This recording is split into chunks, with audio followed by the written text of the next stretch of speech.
मुन्नार के इस सफर में हमें मिले अनगिनत चाय के बागान, पहाड़ों के बीच छिपी खूबसूरत झीलें, ऐसे नज़ारे जिनके लिए हम बार बार रुकने पर मजबूर हो गए, और एक ऐसा होम स्टे जहां से कमरे के अंदर जाने का मन ही नहीं कर रहा था।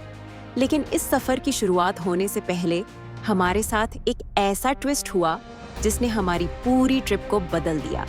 तो चलिए शुरू करते हैं मदुरई से मुन्नार तक के इस खूबसूरत बाइक सफर को। हमने मदुरई से बाइक ली और मुन्नार की तरफ अपना सफर शुरू किया। करीब 170 किलोमीटर का रास्ता। लेकिन यह सिर्फ एक डेस्टिनेशन तक पहुंचने का सफर नहीं था, बल्कि रास्ते में मिलने वाले अनुभवों की एक खूबसूरत कहानी थी। मुंबई से मदुरई तक का ट्रेन सफर, फिर वहां पहुंचकर लोकल बस, और उसके बाद शुरू हुआ दक्षिण भारत को करीब से महसूस करने का सिलसिला। रामेश्वरम में दर्शन के बाद हम राम सेतु, धनुषकौड़ी और मदुरई के मीनाक्षी मंदिर भी गए थे। रास्ते में हमें योग नरसिंह पेरुमल मंदिर देखने का मौका मिला। दूर से देखने पर यह पहाड़ी कुछ अलग सी लग रही थी, और बाद में पता चला कि इसे यानेमलाई कहा जाता है। तमिल में याने का मतलब हाथी और मलाई का मतलब पहाड़ होता है। अगर ध्यान से देखें तो यह पूरी पहाड़ी बिल्कुल बैठे हुए हाथी जैसी दिखाई देती है। जब ड्रोन ऊपर गया तब इसकी खूबसूरती और भी अलग नजर आ रही थी। चारों तरफ फैले पहाड़, नीचे हरियाली, और उनके बीच बसा यह प्राचीन मंदिर। मान्यता है कि यहाँ भगवान नरसिंह ने योग नरसिंह के रूप में भक्तों को दर्शन दिए थे। हमने यहाँ की कई खूबसूरत यादें कैमरे में कैद की थी, लेकिन शायद किस्मत को कुछ और ही मंजूर था। हमारा मेमोरी कार्ड खराब हो गया और उसके साथ हमारी कई रिकॉर्डिंग्स भी चली गई। वीडियो तो नहीं बच पाए, लेकिन कुछ यादें ऐसी होती हैं जो किसी मेमोरी कार्ड में नहीं, सीधे दिल में सेव हो जाती हैं। यही इस सफर का पहला अनएक्सपेक्टेड ट्विस्ट था। खैर, सफर अभी बाकी था।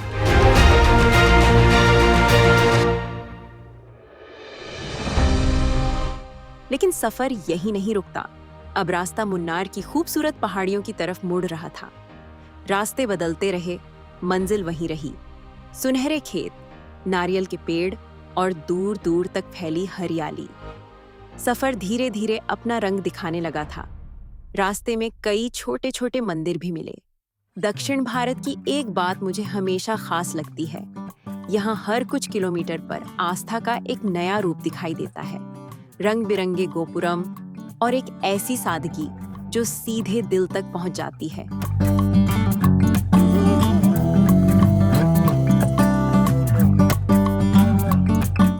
रास्ता जितना आगे बढ़ रहा था, उतना ही खूबसूरत होता जा रहा था।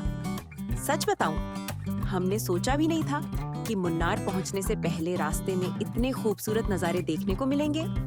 कभी सड़क के किनारे खिले हुए कमल के फूल दिखाई देते, तो कभी दूर तक फैले हरे भरे धान के खेत। कुछ जगहों पर तो ऐसा लग रहा था जैसे पूरी धरती ने हरी चादर ओढ़ रखी हो। धीरे धीरे मैदान पीछे छूटने लगे और दूर दिखाई देने वाली पहाड़ियों की परछाइयां हमारे साथ चलने लगी।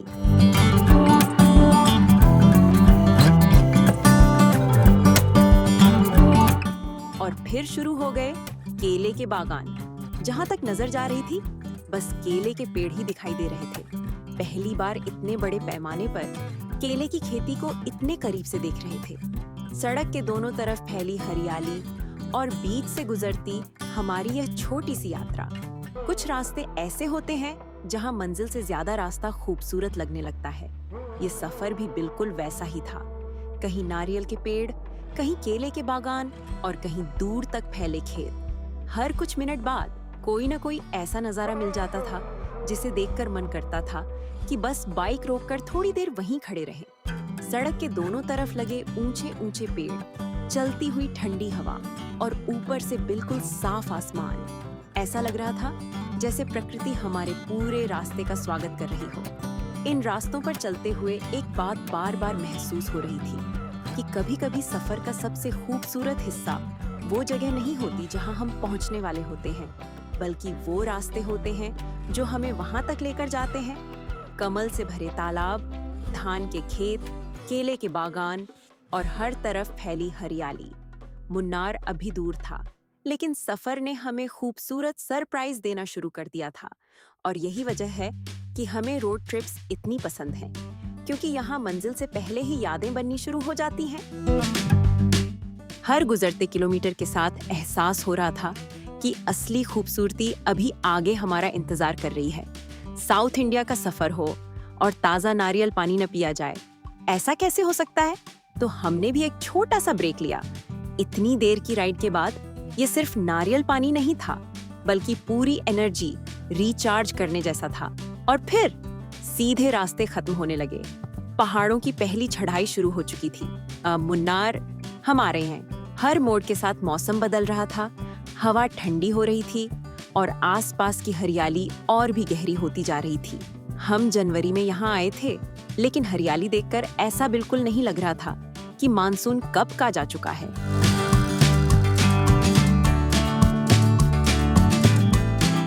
ड्रोन उड़ाने के बाद जब मैंने स्क्रीन पर देखा, तब जाकर अंदाजा हुआ कि ये जंगल कितना विशाल है। आप खुद देखिए।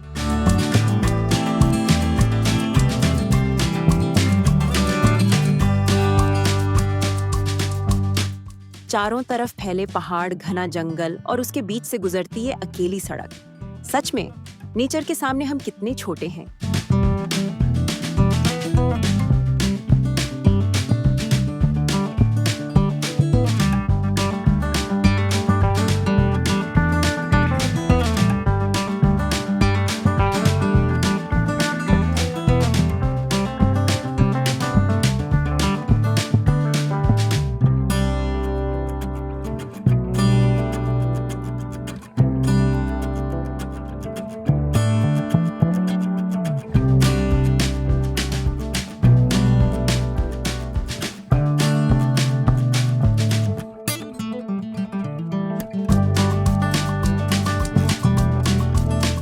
अब हम मुन्नार की उन मशहूर चाय की वादियों में पहुंच चुके थे, जिनकी तस्वीरें आपने इंटरनेट पर जरूर देखी होंगी। लेकिन यकीन मानिए, उन्हें अपनी आंखों से देखना बिल्कुल अलग एहसास है।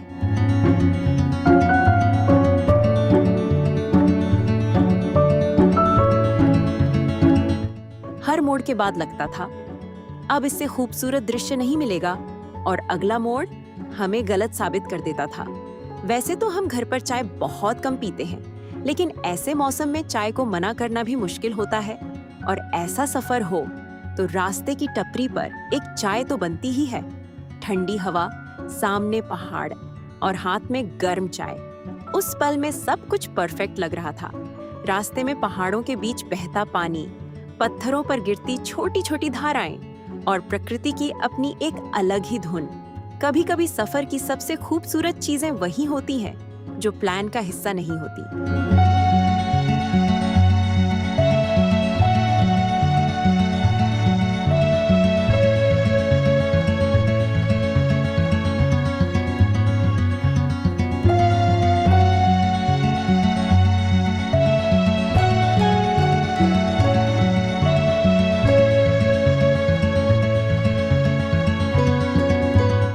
थोड़ी देर बाद हम एक खूबसूरत झील के पास पहुंचे, और यहाँ तो बार बार रुकना लगभग मजबूरी बन गया था। कुछ जगहें ऐसी होती हैं जहाँ आप फोटो लेने के लिए नहीं रुकते, बल्कि इसलिए रुकते हो क्योंकि आंखें आगे बढ़ने ही नहीं देती। चारों तरफ हरियाली, बीच में शांत झील और दूर तक फैले पहाड़। शहरों की भागदौड़ से दूर एकदम सुकून।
मदुरई से मुन्नार का पूरा रास्ता काफी शानदार है। सड़कें भी अच्छी हैं और अगर आपके पास अपनी गाड़ी ना हो तो बस और शेयरिंग जीप दोनों आसानी से मिल जाती है।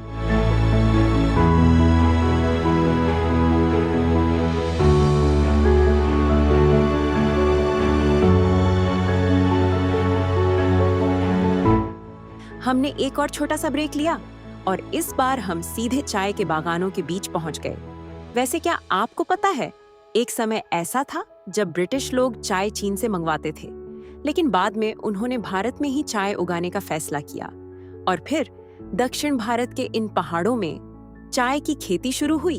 आज वही चाय हर टपरी, हर सफर और हमारी अनगिनत यादों का हिस्सा बन चुकी है।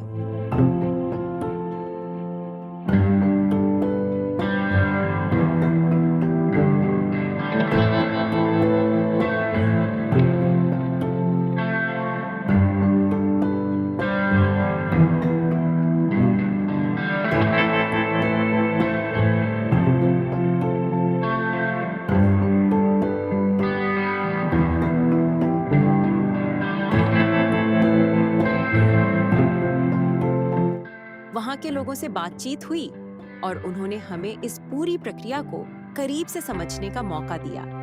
सफर का मजा सिर्फ जगहों में नहीं होता, लोगों में भी होता है और यही मुलाकातें सफर को यादगार बनाती हैं।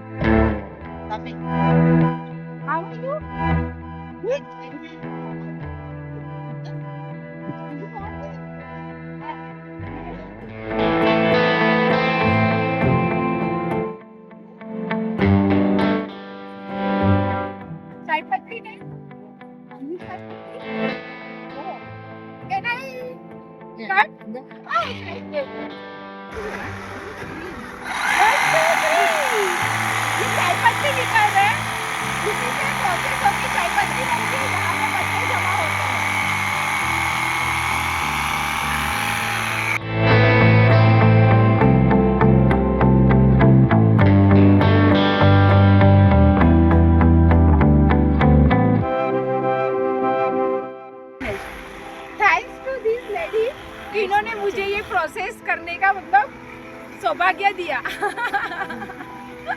पूरे दिन के शानदार सफर के बाद अब समय था हमारे होमस्टे पहुंचने का और सच कहूं, यह जगह हमारी उम्मीद से भी ज्यादा खूबसूरत निकली।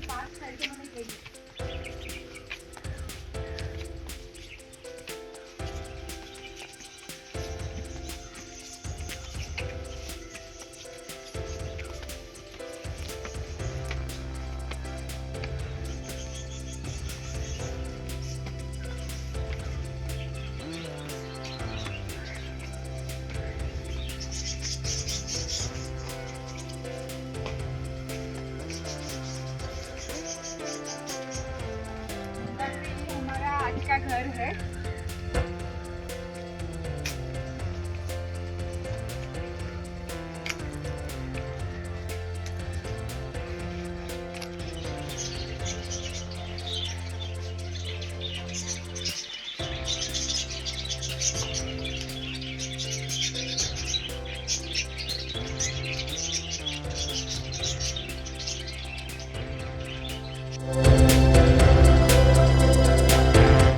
बालकनी से दिखते पहाड़, ठंडी हवा और चारों तरफ फैला सुकून। ऐसा लग रहा था कि यहाँ बैठकर घंटों बस नज़ारे देखते रहो। कमरे के अंदर जाने का मन ही नहीं कर रहा था। लेकिन मुन्नार का सबसे शानदार अनुभव अभी बाकी था। अगले दिन हम निकलने वाले थे छोकरामुड़ी पीक की तरफ, जहाँ हमारा इंतजार कर रहा था बादलों के ऊपर का एक अद्भुत नज़ारा। क्या वह ट्रैक वाकई इतना खूबसूरत था? ये जानने के लिए मिलते हैं अगले एपिसोड में।